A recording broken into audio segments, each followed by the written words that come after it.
and nothing more. The trees, the grass, the cities that I loathe, for all the splendid silence they absorb. They take the fact that speech escapes our grasp, for words cannot be spoke when short of breath. In person, all the meanings that can have are meaningless the further you are west. Had I the patience or the self-restraint, we'd be a we and not a you and I. Alas, upon myself I lodge complaints, and in the mirror see a stranger's eyes. For all the past mistakes I've made in truth have built the wall I climbed to get to you.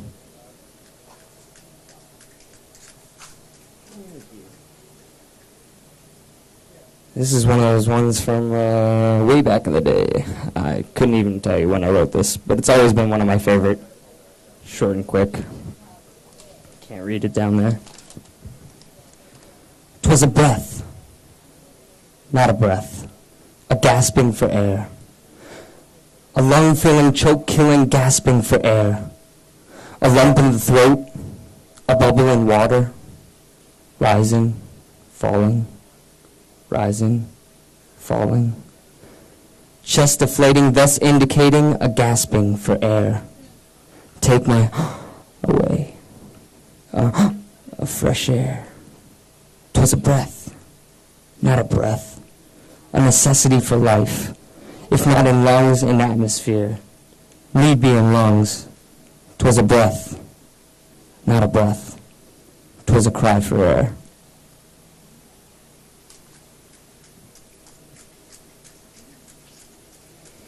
And now the fun stuff.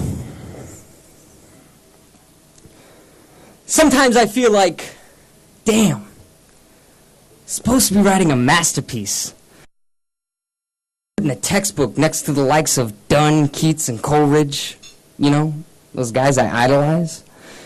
And lately, every time I sit down to write, all that comes up is a spoken word.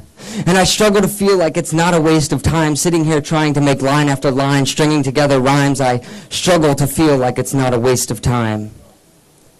And then I realize, this isn't about immortality for me. It isn't about making a CD and whoring it out to you, or about making money from my words. It's not even about you at all. I sit and write persuasive pieces about the issues, and the truth is, I don't care if you don't care. I don't even care if you listen. If you're waiting for a cigarette break, here's your chance. Because I don't even care if you're in the room. See, to me, this is about talking. Flapping my gums for 5 minutes while no one else flaps theirs. Getting off my mind the atrocities that plague us every day. 5 minutes with the freedom to say, man, we really all are fucked up. 5 minutes to say kindness is just not something we give a stranger the privilege of experiencing. 5 minutes to say not just fuck the conservatives, fuck the Democrats, fuck all politicians. They all got hidden agendas. This is not about poetry at all. This is not about a hurricane of coochie juices or something happening when you write a poem or rationalizing to myself why I should eat your pussy. This is the gift of gab, the joy of jawing, the chore of chatting, the temptation to talk. It's not about alliteration. This is bullshit. A big, heaping pile of fly-infested, rotten egg-smelling bullshit. Uh-oh.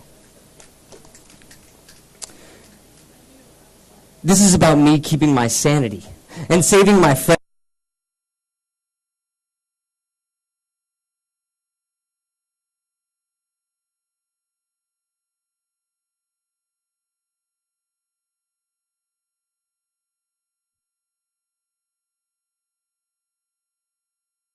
To talk.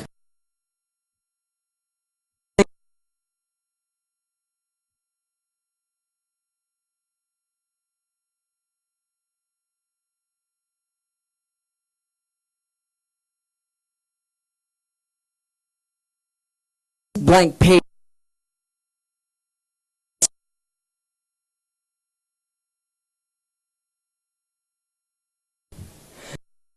I talk while I eat.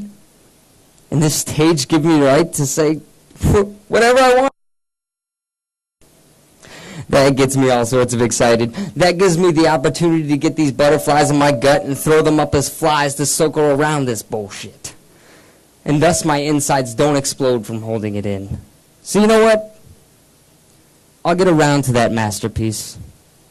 I've got time. I want to write that for personal progress. I need this spoken word to make it through this world. I can't live without it.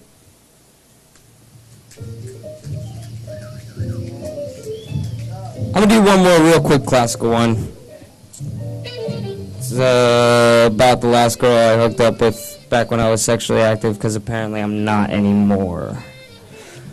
You have it that draws me in, magnetized to the steel solidity you cause me to realize I have within. If you were a rock, I'd be a hard place. With an ocean between us, I can see nothing but your solidity.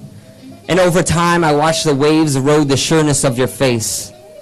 And I know your smile evaporates and fills the clouds in your eyes with tears. And I know when the sun seems bright, the tears leave dark stains on the memory of the day. But the past is behind us. What has already happened cannot eclipse what could happen. The slightest foreshadowing of hope is the reason I write this to you.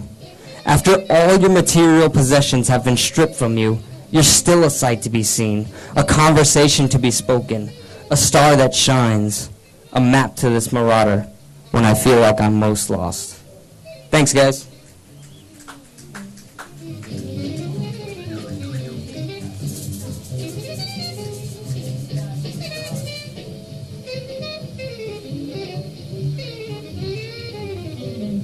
Josh, everyone. Snaps. So, hey, man, you want a Cuban croissant? Got some over there. That's right. Do we have any more confessions? To those who just came in, I'm Ash, host booking. This is Bradley Boyer over here, director. We have Joni Money over here. She's taking a break tonight, but she's a creative executive. And then Danielle at the door, but she's not at the door. I don't know. Hey, Danielle, can you see if there's any more confessions in the jar for me? I want to see. So we do confessions here. I don't know if any of you put any new ones in the confession jar, but anything you need to get off the chest. Oh, there's none in there. None in there.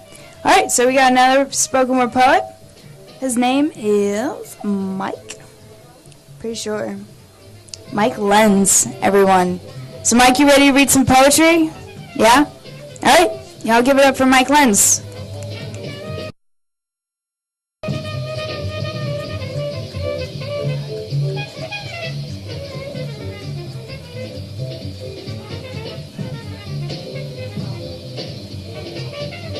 you guys all doing? This one...